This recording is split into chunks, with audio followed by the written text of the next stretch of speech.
సురేష్ బాబు గారు ఒక్కసారి మీరు లైన్లో ఉండండి. ఎమ్మెల్యే మాధవిరెడ్డి మనకి ఫోన్ లైన్లో అందుబాటులోకి వచ్చారు. మాధవిరెడ్డి గారు నమస్తే. నమస్కారం అండి గణేష్ గారు. అంటే ఇప్పుడు సాధారణంగా కడప సంబంధించి ఇది పొలిటికల్ యుద్ధంలా జరుగుతుందా, నిజంగానే తెలుగుదేశం ఇచ్చిన హామీ ఏదైతే విధానపరమైన నిర్ణయం ఉందో ప్రజలకు మేలు చేసే దానికోసం యుద్ధం జరుగుతుందా? డెఫినెట్ గా ప్రజలకు మేలు చేసే ఉద్దేశంలో ముందుకెళ్తున్నాము. ఎంతో మంది ప్రజలు ఈ నెల రోజుల్లో మా దగ్గర వచ్చి చెత్త కలెక్ట్ అవ్వట్లేదు, బండ్లు రావట్లేదు అనే ఒక కంప్లైంట్ మా నోటీస్కి వచ్చింది. దీన్ని మేము సంబంధిత అధికారులతో చర్చిస్తూ పోతూ ఉంటే ఒక వారం రోజుల ముందునో 10 రోజుల ముందునో కార్పొరేషన్ సంబంధించిన వాళ్ళు మేయర్ గారు నేనెందుకు కార్పొరేషన్ నుంచి డబ్బులు కడతాను, నేను కట్టను అని చెప్పేసి అన్నారనేది మేము వినడం జరిగింది. ఆ తర్వాత కార్పొరేటర్స్ చెత్త ఎత్తట్లేదని ప్రజలు కార్పొరేటర్స్ నోటీస్కి తీసుకెళ్తే మాధవిరెడ్డి గారు చెత్త ఎత్తద్దన్నారు అని చెప్పేసి నా పేరు వాడుకుంటున్నారు. దీనికి నేను ప్రజలకు అవేర్నెస్ కింద నేను చెప్తున్నాను, boss don't use my name. Corporation లో చెత్త ఎత్తడము శానిటేషన్ మొత్తం కార్పొరేషన్ కి సంబంధించింది. కార్పొరేషన్ దాదాపు మేయర్ గారు కానీ ఆయన కింద ఉన్న 50 మంది కార్పొరేటర్లు కానీ ఆ పార్టీకి సంబంధించిన వాళ్ళు ఈరోజు ప్రభుత్వం మారింది అని చెప్పేసి తెలుగుదేశం పార్టీ ఎన్నికల హామీలో చెత్తకు డబ్బు కలెక్ట్ చేయము అని చెప్పిందని చెప్పి దాన్ని రాజకీయంగా వాడుకునే ఉద్దేశంతో చేస్తున్నారు. ఇంకే ఉద్దేశం చేస్తున్నారో నాకైతే తెలియదు. బట్ ప్రజలనైతే ఇబ్బంది పెట్టాలనే ఆలోచనలో చేస్తున్నారు. ఇది ప్రజలకు నేను ఎక్స్ప్లెయిన్ చేయాల్సిన అవసరం యాజ్ ఎ శాసనసభ్యురాలుగా నాకు ఉంది. దీని విషయమే మాట్లాడినాను. మాధవిరెడ్డి గారు, ఇక్కడే ఒక చిన్న ప్రశ్న వ్యక్తం అవుతుంది. ఇప్పుడు ప్రభుత్వం దానిపైన ఒక హామీ ఇచ్చి ఉంటే, ఎన్నికల హామీగా అమలు చేస్తుంటే ఎందుకు జీవో జారీ చేయట్లేదు, దాన్ని ఖచ్చితంగా అమలు చేస్తామనేది సురేష్ బాబు గారు వేస్తున్న ప్రశ్న. జీవో సురేష్ బాబు గారికి ఐడియా ఉందో అవగాహన ఉందో నాకు తెలియదండి. వాళ్ళు వెనక్కి వెళ్ళేసి జీవో చూస్తే ప్రతి ఒక్క కార్పొరేషన్ లో శానిటేషన్ బాధ్యత కార్పొరేషన్ది. ఇది 19వ సంవత్సరం వాళ్ళ అధికారంలోకి రాకముందు కూడా కార్పొరేషన్ లో చెత్త ఎత్తే బాధ్యత కార్పొరేషన్దే. అది ముందు కూడా జరుగుతా ఉన్నింది. ఈ యొక్క జగన్మోహన్ రెడ్డి గారి ప్రభుత్వం, వైసీపీ ప్రభుత్వం అధికారంలోకి వచ్చాక చెత్త కలెక్షన్ కి అధికారికంగా డబ్బులు కలెక్ట్ చేయడం మొదలు పెట్టారు. ఇప్పుడు సిస్టమ్ పాతకెళ్ళింది. పాతకున్నప్పుడు ఎలా ఉందో అలానే చెయ్యాలి. ఇప్పుడు సడన్ గా మేయర్ గారు కార్పొరేషన్ డబ్బులు పే చెయ్యదు అని ఆ విధమైన వాగ్దానాలు చేస్తే ఆయనకు ఒక బాధ్యతతో ఆ పదవిలో కూర్చోబెట్టారు. ఆయనకు ప్రజల్ని ఇబ్బంది పెట్టే హక్కు లేదనేది నా అభిప్రాయము. ఏమంటారు? ప్రజలను ఇబ్బంది పెట్టే హక్కు మీకు లేదు, ప్రభుత్వం ఒక నిర్ణయం చేసిన తర్వాత అమలు చేయడానికి దీన్ని రాజకీయం చేస్తున్నారనేది మాధవిరెడ్డి గారు చేస్తున్న ఒక ఆరోపణ మీ పైన. సురేష్ బాబు గారు, ఒకటండి ఈడ ల్యాబ్ ప్రోగ్రామ్ ఒకటే మేము చేస్తామన్నాం తప్ప ముందులాగానే మేము చెత్త మా కార్పొరేషన్, మా పాలకవర్గము, మా అధికారులు యంత్రం చెత్త విధానం ముందు ఎట్లా ఉందో అలాగే మేము చేసేదానికి సంగనంగా ఉన్నాం. కానీ చెత్త వలన వచ్చేదానికి స్లాబ్ ప్రోగ్రామ్ వలన యూజర్ ఛార్జెస్ మేము వసూలు చేయకుంటే 1,20,00,000 మాకు భారం పడతాను. ముందు విధానం ఇచ్చేస్తాం, అది మా బాధ్యత. మాధవిరెడ్డి గారు, ఇక్కడ ఉండే ప్రధానమైన విషయం ఏంటంటే దాదాపు మాకు 40 కోట్ల రూపాయలు ఖర్చు అవుతుంది ఏటా. దాని నుంచి వస్తున్న ఆదాయం గట్టిగా చూస్తే 3 కోట్లు లేదు. మరి సిబ్బందికి ఏదైతే చెత్త సేకరణకు సంబంధించిన సిబ్బందికి మేము దాదాపుగా వాళ్ళందరినీ అంటే క్షేత్రస్థాయి నుంచి కూడా 200 మంది సిబ్బందిని మేము ఉపయోగిస్తున్నాం, 100 ఆటోలను పెట్టాం. మరి వీటన్నిటికీ ఎక్కడి నుంచి నిధులు సమకూరుతాయి? స్థానిక సంస్థగా వాటిని మేము లోకల్గానే సేకరించాల్సిన అవసరం ఉందనేది ఆయన సురేష్ బాబు గారు చేస్తున్న వాదనకి ఏమంటారు మీరు? 14 నుంచి 19 వరకు కూడా మనం కడప కార్పొరేషన్ లో చెత్త సమీకరిస్తున్నాం. అప్పుడు కూడా మేయర్ వాళ్లే ఉన్నారు. అప్పుడు ఎలా ఆర్గనైజ్ చేసుకున్నారు అంటే ఇప్పుడు వీళ్ళ విధానంలో దాదాపు ప్రజల దగ్గర నుంచి 90,000 ఇల్లులు ఉన్నాయి కడపలో. 90,000 ఇళ్లకు గాను 100 రూపాయలకు ఆన్ యావరేజ్ తీసుకుంటే ఎంత అమౌంట్ కలెక్ట్ చేశారు? On top of that one commercial purpose కింద దాదాపు ఒక్కొక్క షాప్ నుంచి కానీ ఒక్కొక్క హోటల్ నుంచి కానీ 1,500, 2,000 రూపాయలు కలెక్ట్ చేసుకుని కార్పొరేషన్ కు ఆదాయం తెచ్చుకుంటూ ఉన్నారు ఇన్ని రోజులు. ఇది ప్రజల నుంచి వ్యతిరేకత, ప్రతిఘటన వచ్చింది. వచ్చడం వల్ల జీవో చేయకముందే మీడియా వాళ్ళ దాని వల్ల ఒక్క నిమిషం లెట్ మీ ఫినిష్ అండి, ఒక్క నిమిషం అండి, నన్ను ఫినిష్ చేయండి. సురేష్ బాబు ఇప్పుడు గారు, ఒక్క నిమిషం. ప్రజల దగ్గర నుంచి ప్రతిఘటన వచ్చి వాలంటీర్ గా ప్రజలు చెత్తకు డబ్బులు కట్టడం మానేశారు. ఇప్పుడు చెత్తకు డబ్బులు కట్టడం మానేశారు అని అంటే మనకు చెత్తకు 60 నుంచి 70 లక్షల రూపాయలు అని చెప్పి మొన్న జనరల్ బాడీ మీటింగ్ లో కమిషనర్ గారు దానివల్ల మనకు చెత్త కలెక్షన్ లో ఖర్చు వస్తుందని చెప్పారు. ఆయన ఏదో కోటి రూపాయలు 20 లక్షలు అని లెక్కలు చెప్తే కుదరదు. 60 నుంచి 70 లక్షల రూపాయలు వస్తా ఉంది. నిన్న నేను మొత్తం లెక్కలు కూడా చూశాను. సంవత్సరానికి 10 కోట్ల రూపాయలు. ఒక్క నిమిషం ఉండండి. ఏదైనా ఒక అవకాశం ఇచ్చినప్పుడు కంప్లీట్ గా చెప్పనివ్వండి. మీరు ఓవర్లాప్ చేస్తే చెప్పడం కష్టమవుతుంది.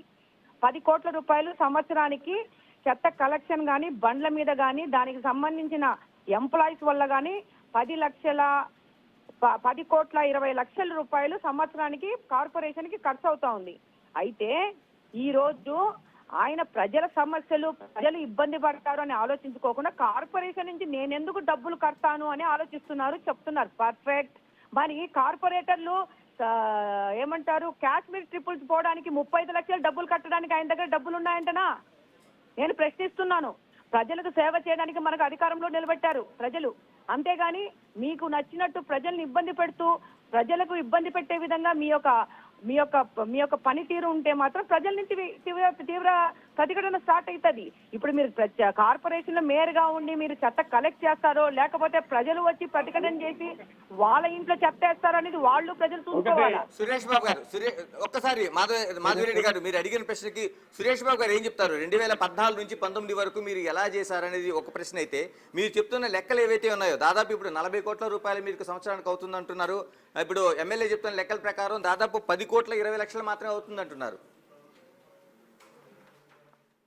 అది వాస్తవం. 10,20,00,000 అవుతుంది వాస్తవం. ఇప్పుడు అప్పుడుండే కార్పొరేషన్ 2014 ఇప్పుడు వెహికల్స్ ఎన్ని పెరిగినాయి, ఎన్ని వెహికల్స్ పెరిగాయి. అప్పుడు వెహికల్స్ 52 వెహికల్స్ ఉంటే ఇప్పుడు 74 వెహికల్స్ ఉన్నాయి. దీని డీజిల్ ఎంత, దీని భారం ఎంత, అప్పటికి ఇప్పటికి ఎంత ఖర్చు వస్తుంది, అప్పుడు రెవెన్యూ ఎంత, ఇప్పుడు ఎంత, మన సంవత్సరం యాన్యువల్ బడ్జెట్ ఎంత, ఇప్పుడు ఎంత ఖర్చులు పోని ఎంత వస్తుంది. ఇప్పుడు ఈ చెత్త సేకరించే దాని వల్ల 10,30,00,000 కాదు, 12,30,00,000 రూపాయలు మాకు ఖర్చు వస్తుంది మరి ఆనం. దీనివల్ల మా పాత విధానం మేము చేస్తాం. మీరు ఊరు అనవసరంగా మా కార్పొరేటర్ టూర్ పోయినారు ఎన్ని మాట్లాడి, అది టూర్ ప్రోగ్రామ్ అండి. ఇచ్చే ఇయర్లీ ఫండ్స్ లో గవర్నమెంట్ ప్రోగ్రామ్ పెట్టదు, సెంట్రల్ గవర్నమెంట్. అక్కడ విధానాలు ఎట్లా చేశారు, ఇక్కడ విధానాలు ఎట్లా చేస్తారని దాంట్లో పంపించారు. సెంట్రల్ గవర్నమెంట్ నుంచి పైసలు ఇస్తుంది. మరి చెత్తకి కార్పొరేషన్ డబ్బు ఇవ్వదన్నప్పుడు కార్పొరేటర్లు ట్రిప్పులు పోవడానికి కార్పొరేషన్ డబ్బులు ఇస్తుందా? అది ప్రజలు పన్నులతో కట్టుకునే డబ్బులు ప్రజలకు సేవ చేయడానికి ఉపయోగించడానికి మీరు రెడీ లేరు. కార్పొరేటర్లు లగ్జరీ ట్రిప్పులు చేసుకోవడానికి మాత్రం డబ్బులు వాడతారా మీరు? మీరు 70 వెహికల్స్ అంటారు. 70 వెహికల్స్ కాదు సార్, 70 వెహికల్స్ కాదు 100 వెహికల్స్ 2 కంపెనీలకు మీరు ఇచ్చినారు. దాదాపు ఒక్కొక్క వెహికల్ కింద 60,000 చిల్లర రూపాయలు మీరు ఒక్కొక్క వెహికల్ పే చేస్తున్నారు. దానికి 2 కోట్ల రూపాయలు పే చేస్తున్నారు. క్లాస్ ప్రోగ్రామ్ అనేది అది ఏజెన్సీకి ఇచ్చింది. మాకు కార్పొరేషన్ లో సొంత వెహికల్స్ ఉంది, దానికి దీనికంత ఖర్చు పెడుతున్నాం. ల్యాబ్ ప్రోగ్రామ్ అనేది గవర్నమెంట్ కొత్తగా జీవో అప్పుడు పెట్టింది ప్రభుత్వంలో ఇస్తున్న విధానాలు. దానికి 12,30,00,000 అవుతుంది. సంవత్సరానికి 12,30,00,000 మేము చేతి నుంచి భారం కదా కార్పొరేషన్ కి. సురేష్ బాబు గారు మీరు చేస్తామంటున్నాం. సురేష్ బాబు గారు ఒక చిన్న క్లారిటీ కావాల్సిన అవసరం ఉంది. అంటే మీరు చెప్తున్న ఈ 40 కోట్ల రూపాయల సంవత్సరానికి సంబంధించి లెక్కలు కావచ్చు, లేకపోతే మాధవిరెడ్డి గారు చెప్తున్న 10,20,00,000 కావచ్చు, మీరు ఇప్పుడు కొత్తగా అప్డేట్ చేసిన 12 కోట్ల చిల్లర కావచ్చు, ఎక్కడ ఈ లెక్కలకి ఎందుకో క్లారిటీ లేకుండా పోయింది మనకి? ల్యాబ్ ప్రోగ్రామ్ లో 100 వెహికల్స్ ల్యాబ్ ప్రోగ్రామ్స్ కి, దానికి అదనంగా ఒక వెహికల్ కి 2 శానిటేషన్ వర్కర్స్ అలాట్ చేసిన దానికి మా సంవత్సరానికి 1,20,00,000 ఖర్చు వస్తుంది. నాకు ఒక అవకాశం ఇస్తారండి? 12 సంవత్సరాలకు వస్తుంది. మాధవిరెడ్డి గారు ఒక్క నిమిషం, లెక్కలు ఒక్కసారి ఏదో చెప్తున్నారు, చెప్పండి సురేష్ బాబు గారు. 100 వెహికల్స్ కి 63 లక్షలు ప్లస్ దానికి ఇద్దరు వర్కర్స్ 100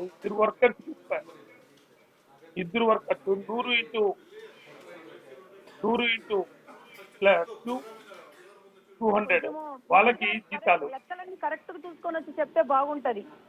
పాపం తడబడుతున్నారు. అవునమ్మా, నేను ఖచ్చితంగా చెప్తున్నానమ్మా.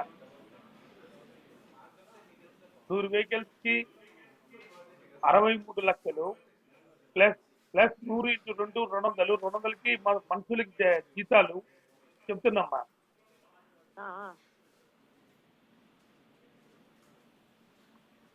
నాకు ఒక అవకాశం ఇస్తారండి? మాధవిరెడ్డి గారు చెప్పండి.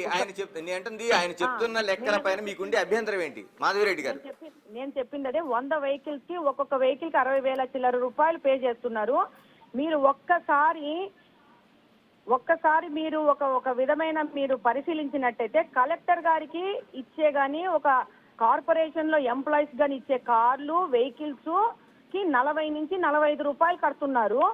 ఈ యొక్క చెత్త కలెక్ట్ చేసుకునే వెహికల్స్ కి మాత్రం 60,000 చిల్లర రూపాయలు కడుతున్నారు. దానికి మళ్ళా ఒక్కొక్క వెహికల్ కి ఇద్దరు చెత్త ఎత్తడానికి మనుషులను కూడా మనం అరేంజ్ చేస్తున్నాం.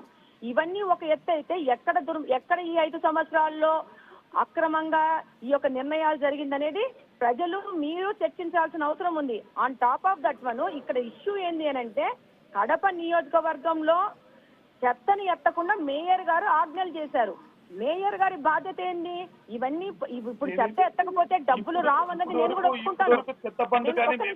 ఒక్క నిమిషం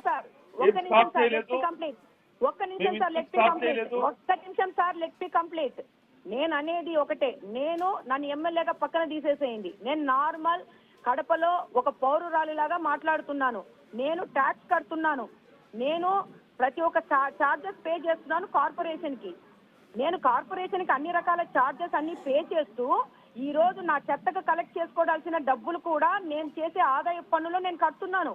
నేను వాటర్ కి కడుతున్నాను. ప్రతి ఒక్కదానికి నేను ఆ పన్నులు కడుతున్నాను. నేను ఒక పౌరురాలుగా నేను ప్రశ్నిస్తున్నాను గౌరవనీయులైన మేయర్ గారికి. మీరు మేయర్ గా కడప కార్పొరేషన్ లో ఉన్న పదవిలో ఉన్న వాళ్ళు మీది కాదా బాధ్యత? కడప కార్పొరేషన్ లో చెత్తను కలెక్ట్ చేసుకోవాల్సిన బాధ్యత? మీరు ఈ విధంగా చెత్త ఎట్లంటే అట్టుండని, నేను కార్పొరేషన్ లో డబ్బులు మాత్రమే ప్రొటెక్ట్ చేసుకుంటాను, నేను ఇవ్వను. బికాస్ గవర్నమెంట్ మారింది. గవర్నమెంట్లు మారనియండి, ఏమన్నా మారనియండి. మీరు ఒక గౌరవనీయమైన పదవిలో ఉన్నారు. ప్రజలకు సేవ చేయడము, ప్రజలకు కంఫర్ట్ ఇవ్వడం అనేది మీ బాధ్యత. ఈ రోజు ప్రజలని నా మీదుగా వ్యతిరేకంగా మేయర్ గారు, మా ఎమ్మెల్యే మాధవిరెడ్డి గారు చెప్పారు. ఒక్క నిమిషం సార్, మాధవిరెడ్డి గారు చెప్పారు. ఒక్క